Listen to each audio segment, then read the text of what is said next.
Aleluia, aleluia, glória a Deus. Que bênção poder estar na casa do Senhor, que bênção poder louvar ao Senhor. Quero agradecer as irmãs que vieram, tanto a Rebeca quanto a irmã Matilde. Glória a Deus pela sua vida. Que bom poder contar com o corpo de Cristo para juntos nós louvarmos ao Senhor. Quero agradecer também a Maria, a Clarice.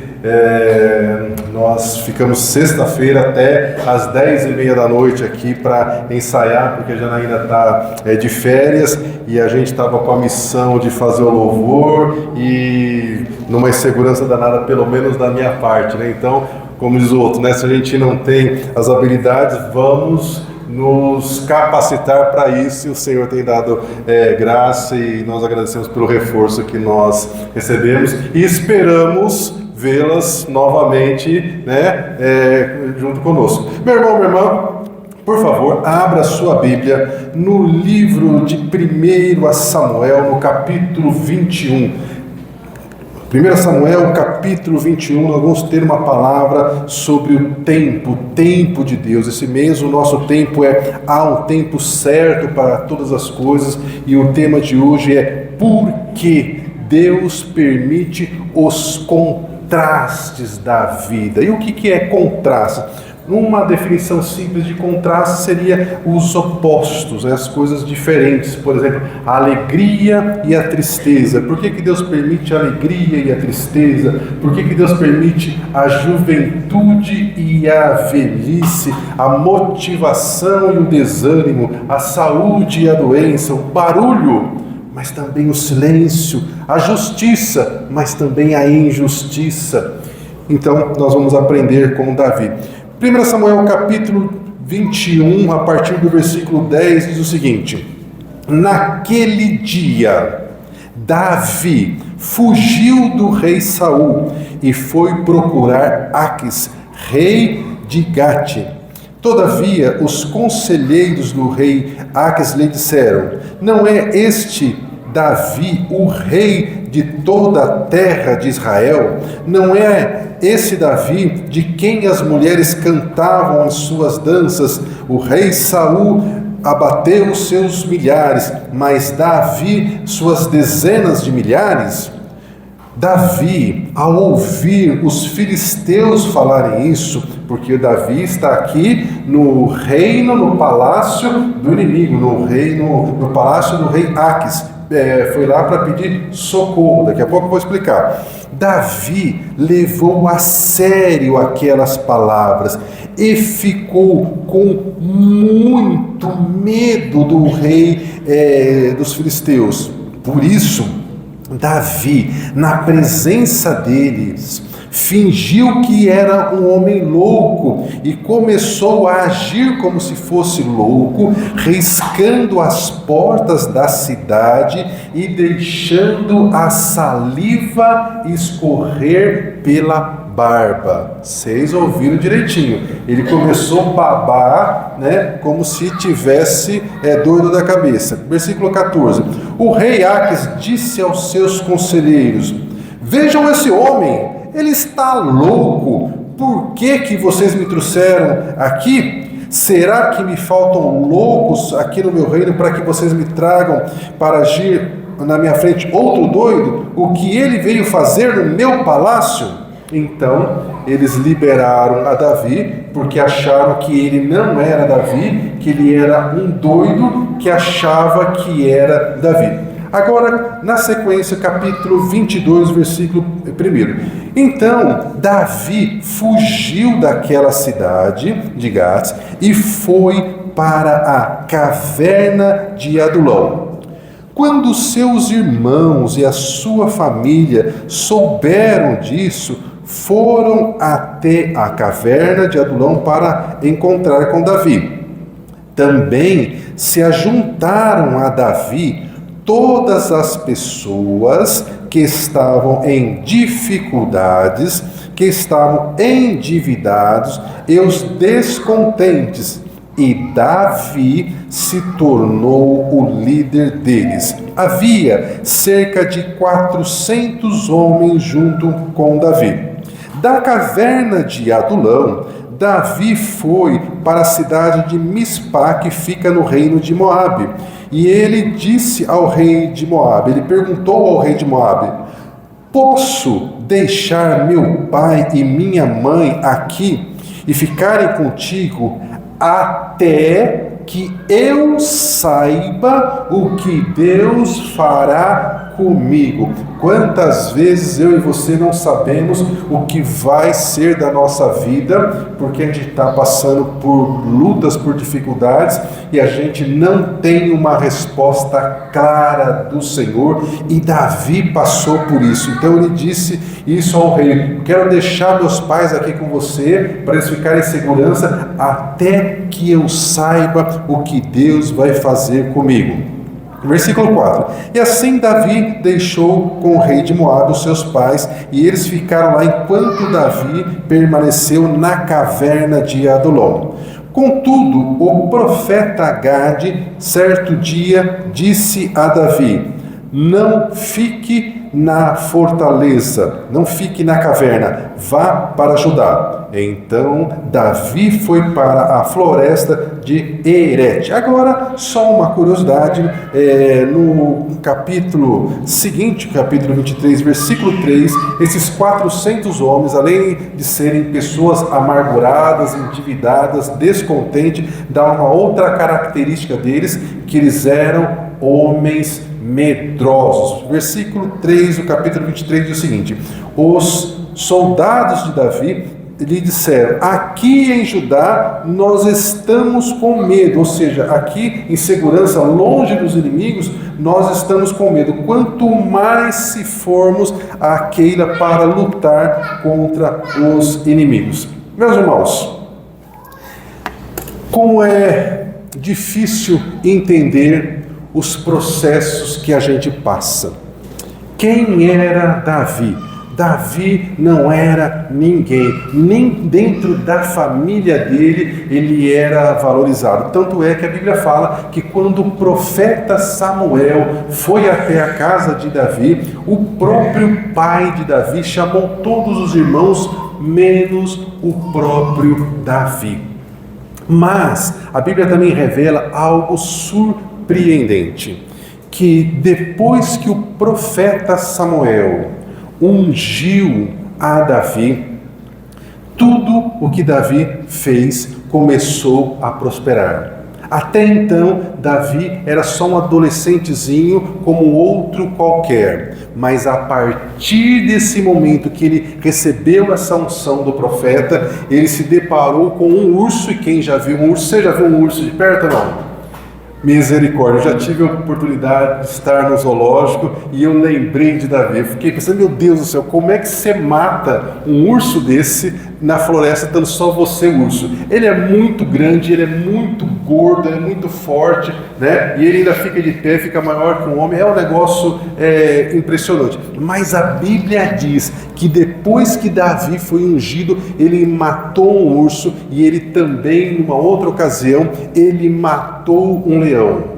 E aí depois que ele matou um urso, depois que ele matou um leão, para enfrentar um gigante, já não era tão complicado assim, porque ele tinha passado por um treinamento muito grande. E aí, meus irmãos, qual que é o ponto?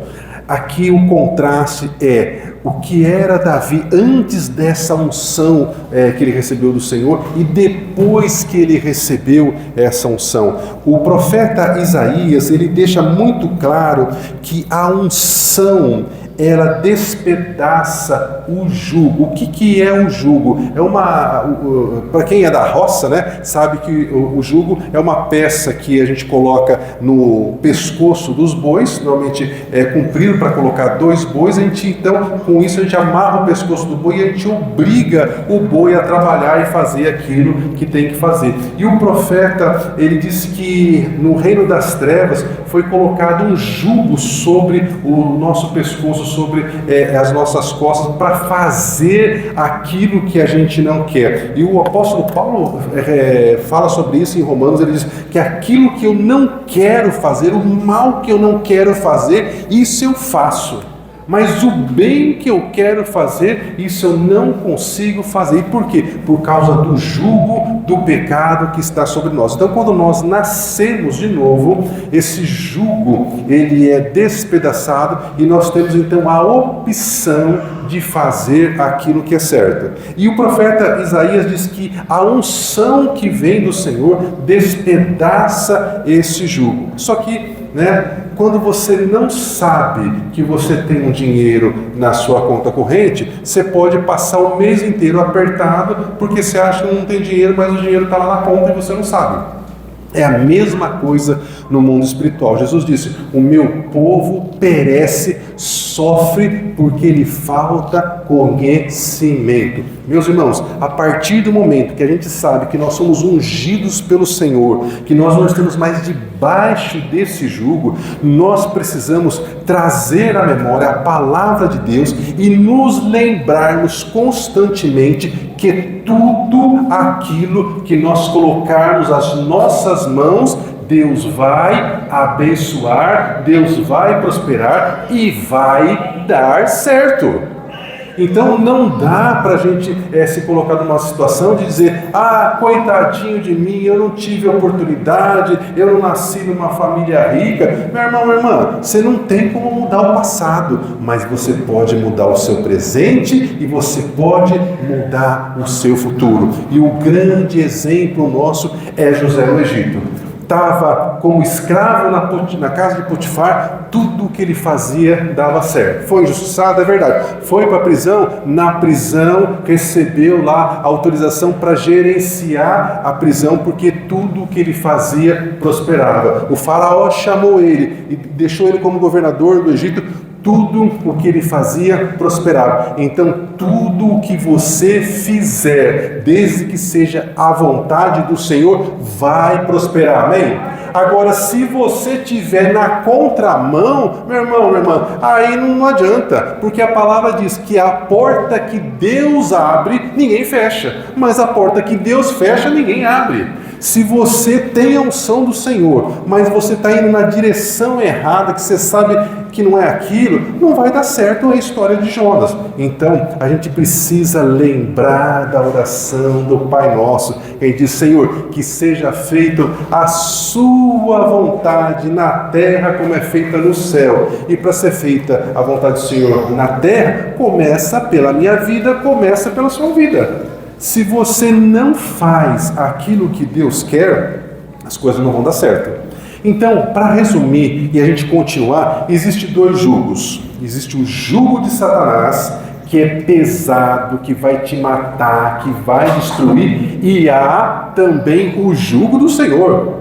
Porque muitos cristãos pensam o seguinte: eu vim agora para o reino de Deus, agora eu vou ser feliz, Deus vai me abençoar em tudo que eu fizer, e daqui para frente só vai dar eu vou ser o cara. Não é assim não, porque Jesus, em Mateus capítulo 11, versículo 28 em diante, ele diz: venham a mim, todos que estão cansados e oprimidos, e aprendam de mim, que o meu fardo é leve e o meu jugo é suave. Então, no reino de Deus também existe um jugo, só que é um jugo para não deixar você sair da direção, do caminho do Senhor e continuar a fazer aquilo que é certo. Exemplo prático: irmãozinho chegou na igrejinha pequena como a nossa, de bicicleta.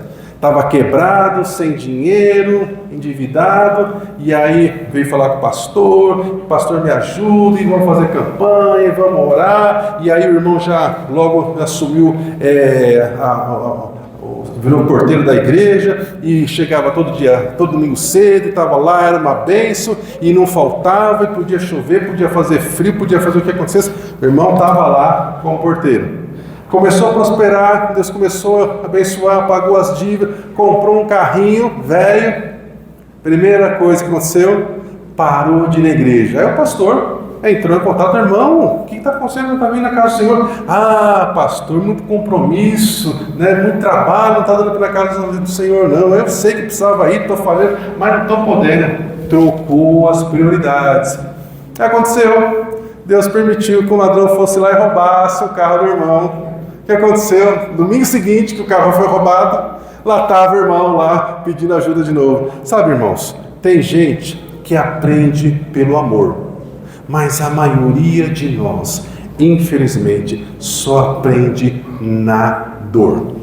E Satanás está doido para causar dor em você, mas dor daquelas que, se ele puder, ele te mata. Então, sabendo disso, o que a gente tem que fazer? A gente tem que ficar atento àquilo que está acontecendo na nossa vida. Então, meus irmãos, Davi não era ninguém, só que veio essa unção e mudou o tempo de vida de Davi, mudou a fase de vida do Davi. Veja, ele mata o Golias, aí então o rei tinha prometido que quem matasse o Golias ia casar com a princesa. O Davi se torna o melhor amigo de Jonatas, que era o príncipe, o filho do rei Saul. Ele tem a promessa de casar com a princesa. O rei Saul dá um cargo para Davi de capitão, de chefe de mil soldados. E nessas campanhas que vieram em seguida, tudo que Davi ia lutar dava certo. Ele ganhou ainda mais respeito e depois ele casou com a princesa e estava vivendo no palácio. Irmãos, ele era um menininho que estava no pasto, na roça, até outro dia. Começou a viver no palácio, o melhor amigo dele era o príncipe, ele casou com a princesa, ele vivia no palácio e ele era honrado em todo lugar que ele ia. Pensa numa vida boa. É o cara que você fala assim, não, esse aí deu certo na vida. Esse aí, como diz o outro, não tem para ninguém. E parecia que a vida dele só iria ser cada vez melhor. Mas a vida tem os dois lados, tem os contrastes da vida. E o tempo de alegria acabou na vida do Davi. E aí vem um outro ensinamento. Da onde que começaram a surgir os grandes problemas de Davi? Depois que ele está nessa vida maravilhosa, começou a surgir dentro da própria casa do Davi, com o sogro. Dentro da nossa casa deveria ser o lugar em que a gente teria a maior proteção possível, o maior incentivo possível, a maior segurança possível. Mas por vezes é dentro da sua casa que você trava as suas maiores lutas. É dentro da sua casa que você passa pelas suas maiores tristezas, pelas decepções, pelas traições. E a vida, meus irmãos, ela dá muitas voltas. E aí a gente nunca vai estar preparado para as rasteiras que a vida dá. Não tem como estar preparado. De repente, a vida está maravilhosa, uma pessoa tem lá um problema de um AVC, tem um problema do infarto, recebe a notícia de um câncer, um filho, um parente que sofre um acidente, que vai a óbito, enfim, uma traição. As tragédias estão aí para nos derrubar. Mas o que a gente tem que fazer? A gente tem que ter a convicção de que Deus vai nos dar escape e livramento. Mas, meu irmão, nós somos frágeis, nós somos bons de conversa. Eu estou dizendo, a começar de mim, viu? Começar de mim, de todos os pastores, de todos os crentes mais velhos, como a gente é bom de conversa, de teoria, mas quando a luta vem, como é que a gente geme, como é que a gente se sente fraco. E com Davi não foi diferente. Quando ele descobre que o negócio com o rei Saul estava feio e que ele precisava fugir, deixar o palácio, deixar a esposa e ir embora para preservar a vida, ele vai até o sacerdote. E ele não recebe do sacerdote uma palavra de Deus. Olha, faça isso, olha, faça aquilo. E o que o Davi, no desespero, faz? Ele vai tentar buscar abrigo na terra dos filisteus, que é aquele episódio que eu li para vocês, que a hora que ele se deu conta da besteira que ele fez, que ele foi com as próprias pernas para o palácio do inimigo. Imagina, ele tinha matado o grande campeão dos filisteus, que era Golias, agora ele vai lá de peito aberto e diz, vim aqui para você me dar socorro. É lógico que o rei ia matar o Davi. E aí então ele se passa de louco para poder fugir. E ele continua sem uma direção. E quantas vezes eu e você, nós não temos uma direção. Estamos passando por lutas, por dificuldades, por decepções, e a gente não tem uma direção. A gente ora, a gente jejua, a gente pede conselho e nada fica muito claro. E Davi passou por isso. E quando ele está na caverna de Adulão, a gente imagina que Deus iria enviar para ajudar Davi um grupo de pessoas capacitados, uns cabra bom, uns cabra macho, corajoso, para ajudar Davi. E qual que é o tipo de pessoas que Deus permite que vai até Davi? As pessoas mais problemáticas que poderiam ter, porque ver uma coisa difícil é você lidar com uma pessoa amargurada, com uma pessoa descontente. A pessoa descontente, o governo pode ser de esquerda, pode ser de direita, pode ser de centro, de cima, de baixo, ela vai dizer que está errado. Tem até uma frase que diz, né? Se há um governo, eu sou contra. Porque é gente que acha que tudo está ruim. E foi esse tipo de pessoas que Deus mandou para Davi treiná-los. E aí então, um determinado dia, Davi recebe uma pequena orientação de um profeta que eu li, que é o profeta Gad, dizendo que o tempo dele ficar na caverna tinha acabado. E essa palavra tem que entrar no seu coração, sabe, meus irmãos? Quantas e quantas vezes a gente quer fugir para um lugar que a gente não quer ver nada nem ninguém, a gente não quer saber de cônjuge, não quer saber de filho, não quer saber de neto, não quer saber de irmão, não quer saber de nada, a gente quer ficar lá escondidinho, sabe, sozinho, longe de tudo, de todos. E Deus até permite que a gente fique um pouquinho. Davi foi para a caverna de Adulão, o profeta Elias foi para a caverna também, mas o tempo para a gente ficar lá é pouquinho, porque nós não nascemos para ficar na caverna, nós não nascemos para ser cauda, nós nascemos para ser cabeça, amém? Só que as lutas, as dificuldades fazem parte do nosso treinamento. Então, Davi sai da caverna e vai se esconder com seus homens numa floresta para ficar em segurança, e enquanto ele está lá, ele recebe uma informação que os filisteus tinham cercado uma cidade chamada Keila, e doeu no coração de Davi saber que o povo dele estava sendo atacado pelos filisteus, que ele poderia ajudar, mas ele não deveria, porque ele está escondendo do rei.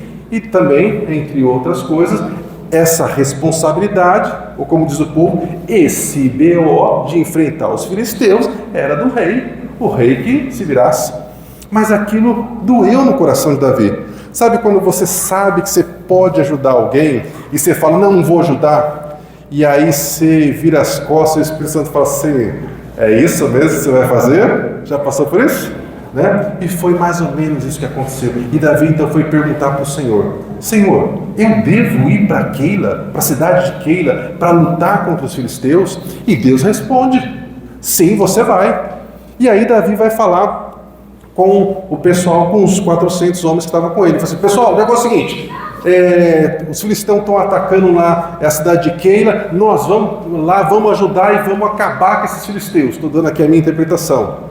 E aí os 400 homens deram aquela resposta do versículo 3 do capítulo 23 que eu li para vocês, dizendo, mas Davi, nós aqui longe dos filisteus, nós já estamos com medo que dirá lá na batalha para enfrentar eles, não vai dar não. E aí Davi de novo vai consultar o Senhor, Senhor, o povo não quer ir, o povo está com medo, né? Eu vou ou não vou? E Deus fala, você vai. E Davi foi, e Davi teve a vitória, Deus deu a vitória.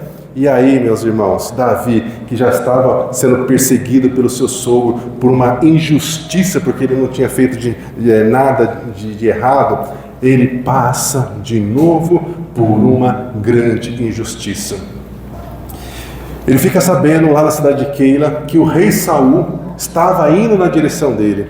E aí Davi pergunta para o Senhor, Senhor, as pessoas aqui da cidade de Keila, elas vão me entregar para o rei Saul, porque afinal de contas, eu salvei a cidade, né? Eles deveriam ser gratos, eu acho que eles não vão me entregar, eles vão me entregar. E Deus diz, sim, eles vão te entregar para o rei Saul. E aí Davi o que tem que fazer? Como diz o outro, tem que colocar o rabinho no meio das pernas e fugir dali. E quantas vezes você não ajudou alguém e essa pessoa foi ingrata com você e ainda falou mal de você pelas costas e ainda jogou pedra em você, desprezou aquilo que você fez. Então, meus irmãos, nós não somos diferentes de tantos outros irmãos que já viveram e passaram por tudo isso. Agora, o que nós devemos fazer? Nós precisamos aprender com aquilo que Davi fez de certo, porque enquanto Davi ele não tinha uma direção clara da vida dele, daquilo que Deus iria fazer nos próximos passos, o que ele se propôs a fazer? Ele se propôs a ajudar as pessoas que ele pôde. E é isso que nós devemos fazer. Enquanto você não tem uma direção clara daquilo que vai ser os próximos passos da sua vida, seja você, meu irmão, minha irmã, a resposta de Deus na vida de outra pessoa, naquilo que você pode. Você não precisa fazer grandes coisas. De repente, simplesmente orar por uma pessoa durante a semana, mandar uma mensagem para uma irmã que você está sabendo que está passando por luta e dificuldade. Mas ela sabe que eu oro. Ela sabe, mas vai ser bom ela receber uma mensagem sua de ânimo, de motivação, dizendo, minha irmã, essa luta vai passar, fica firme que eu estou orando, você não está sozinho. Nós precisamos fazer a nossa parte. Então, meus irmãos, a palavra de Deus em Romanos, capítulo 8, versículo 28, diz que todas as coisas cooperam para o bem daqueles que amam a Deus. E nós somos o povo que ama a Deus. E nós precisamos lembrar que nós não somos poupados da fornalha ardente, mas na fornalha ardente o Senhor entra lá junto conosco, amém? Então você nunca vai estar sozinho numa luta, você nunca vai estar sozinho numa injustiça, numa humilhação. Quando estiverem lá pisando em você, lembre-se, nossa, estão pisando junto no meu Senhor, e isso não vai dar bom, porque a palavra diz, minha é a vingança, diz o Senhor.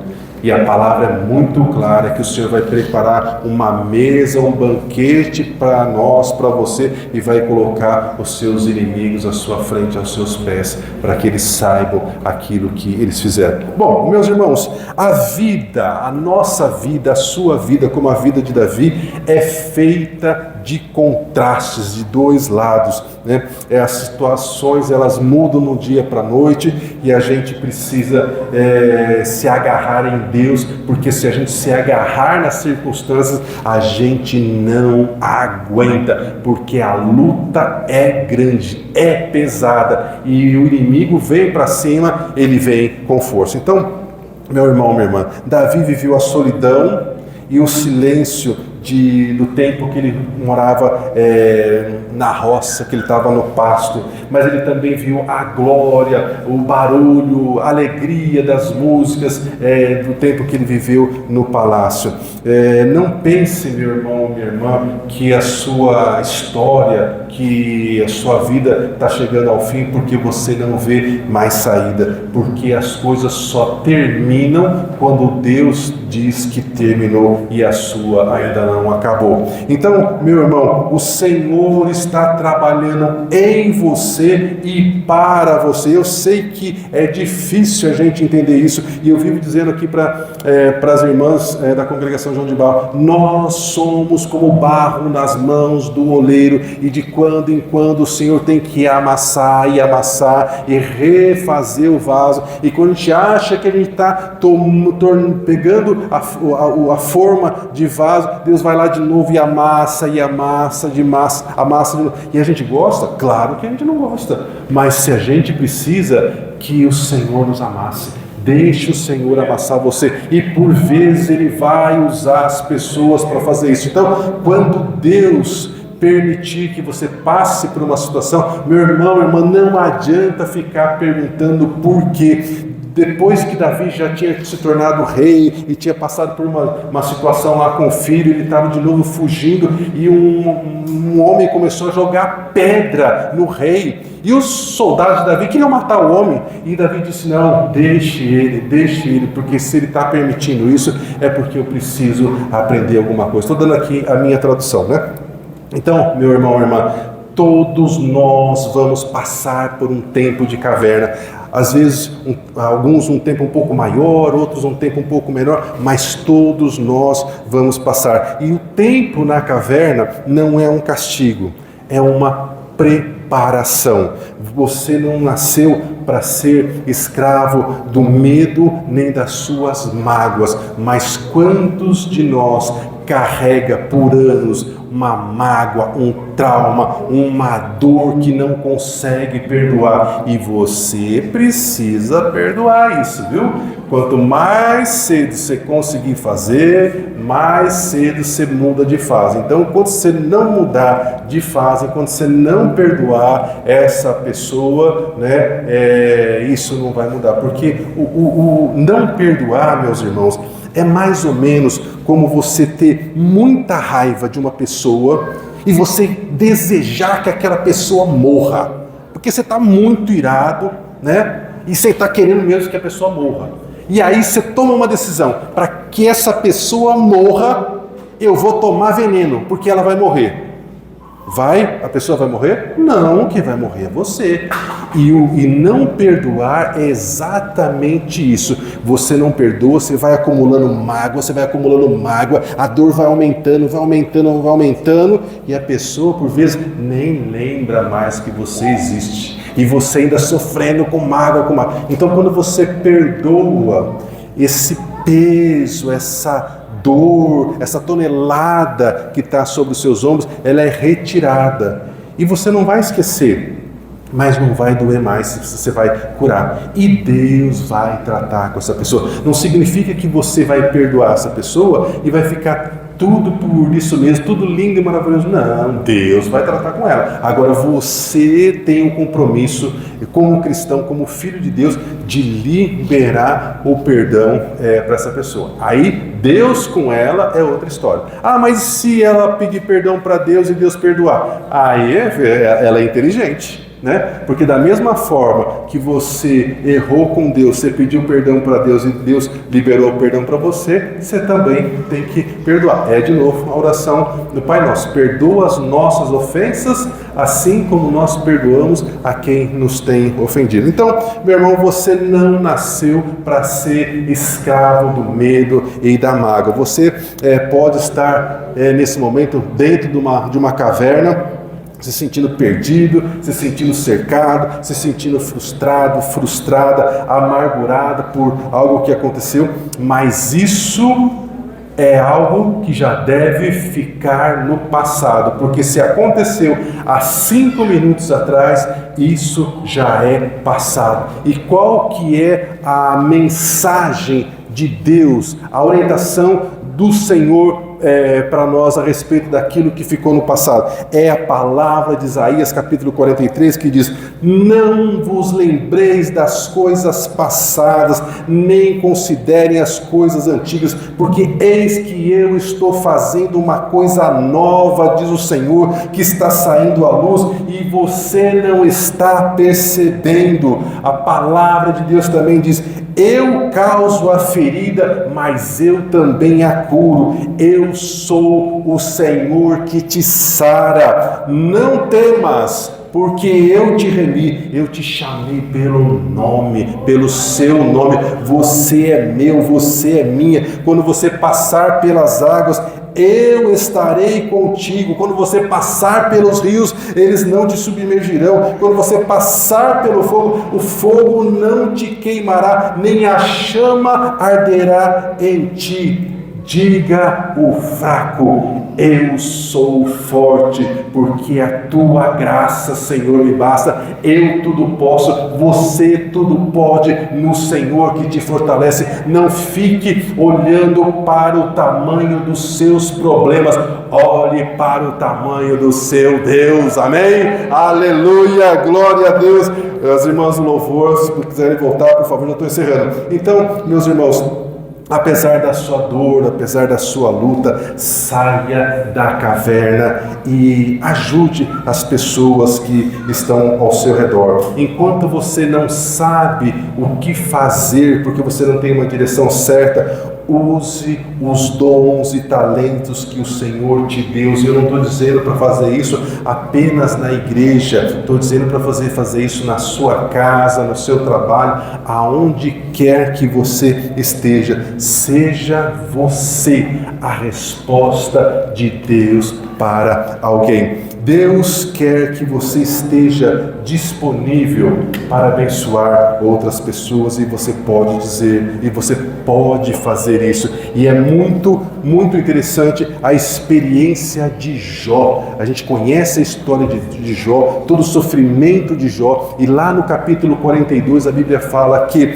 apesar de toda a luta, toda a dor de Jó, foi enquanto ele orava pelos seus amigos, enquanto ele orava pelas pessoas, que Deus restituía a sorte de Jó, e restituiu tudo em dobro. E você tem uma promessa de restituição, e a alegria será dobrada. Deus dará tudo em dobro aquilo que foi roubado, mas você precisa permanecer firme, você não pode desistir. Meus irmãos, a sua história ainda não chegou ao fim. Nunca coloque um ponto final numa história que Deus só colocou uma vírgula. Eu e você, nós temos uma promessa do Senhor, várias promessas do Senhor, e uma das que eu mais gosto, que aquece o meu coração, é que eu e a minha casa serviremos ao Senhor. Você e a sua casa servirão ao Senhor. Como Deus vai fazer, nós não sabemos, mas Deus é Deus, e agindo Deus, ninguém impedirá. Então eu quero convidar você a se colocar em pé, e nós vamos louvar, depois nós vamos orar ao Senhor nesse sentido, sabendo que nós temos um Deus que trabalha a nosso favor, e que nós veremos no final a diferença entre aqueles que servem ao Senhor e aqueles que não servem. Perto quero estar.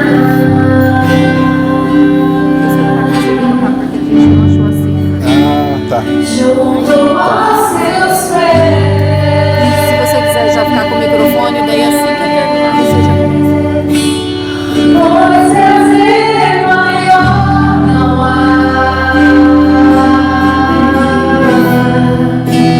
que me elevar.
nós vamos louvar ao Senhor. Nós sabemos, Pai, que o Senhor habita em meio aos louvores e nós queremos estar onde o Senhor está. Nós queremos sentir a Sua presença, Pai. Nós não olhamos para as circunstâncias e a Tua palavra declara, Pai, que nós somos mais do que vencedores, que nós não devemos temer os maus rumores, nós não devemos temer as más notícias. Então, Senhor, ainda que as circunstâncias sejam contrárias, que pareçam que não haja alternativa, que não haja saída, o nosso coração, Senhor, está firmado no Senhor, o nosso olhar está para os montes, porque dos montes é que vem o nosso socorro, Pai, do céu, do Teu trono é que vem a Tua palavra que dá libertação, e nós clamamos por libertação, Pai, libertação na nossa casa, libertação espiritual, libertação emocional, libertação financeira, libertação de relacionamentos, Pai, que não vem do Senhor, Pai, em nome de Jesus, como igreja, como corpo de Cristo, nós repreendemos toda ação maligna sobre a nossa casa, sobre a nossa família, Pai. Nós requeremos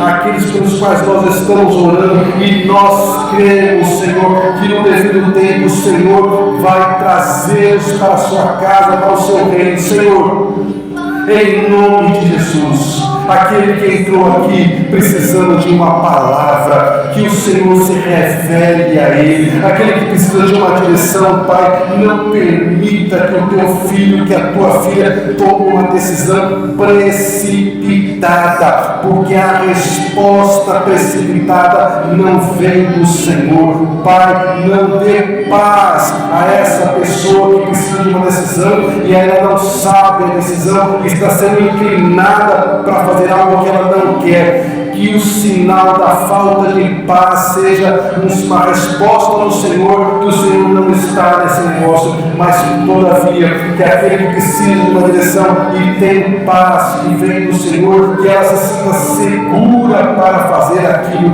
que tem que fazer. Senhor, nos dê uma semana de vitórias, de alegria na nossa casa, de comunhão com o Teu Espírito Santo em cada uma das pessoas da nossa família. Senhor, guarda os nossos filhos da influência demoníaca, da influência de conceitos, de doutrina, de amigos indevidos. Pai, nós pedimos que toda amizade que não convém seja rompida. Nós pedimos, Pai, em nome de Jesus, que o Senhor cerque os nossos queridos, os nossos filhos, netos, amigos, parentes, familiares, que o Senhor nos cerque de pessoas, que o Senhor aproxime pessoas que serão usadas pelo Senhor para falar do seu amor. Pai, em nome de Jesus, nós pedimos que o Senhor nos dê portas abertas, que o Teu Espírito Santo fale conosco, que o desanimado se sinta encorajado pela força que vem do Senhor, porque a Tua palavra declara que o Senhor renova as nossas forças,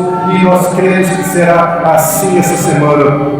Que cada um de nós possamos ter, Senhor, uma semana de alegria na Tua presença, e que o Teu grande amor, a graça do Senhor Jesus e as consolações do Teu Espírito Santo estejam com o Teu povo hoje, sempre e eternamente. E o povo de Deus diz amém, aleluia. Vamos aplaudir o Senhor. Glória a Deus, Senhor, vitória, glória a Deus.